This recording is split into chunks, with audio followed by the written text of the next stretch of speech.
Tonight I can report to the world military success.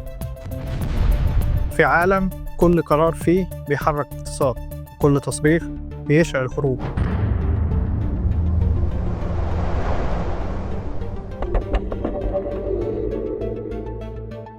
فين الحقيقة وسط اللي حاصل؟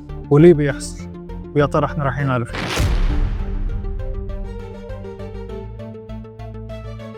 أنا مش جاي أقول لك الخبر، أنا جاي أقول لك ليه حصل وتأثيره عليك إيه. شفرة اقتصادية، برنامج بيفك رموز الأحداث ويقول لك اللي ورا السطور مش بس اللي فيه. لو بتفكر يبقى لازم تفهم، وعلشان تفهم لازم تفك الشفرة. أنا إسلام السيد، ودي شفرة اقتصادية.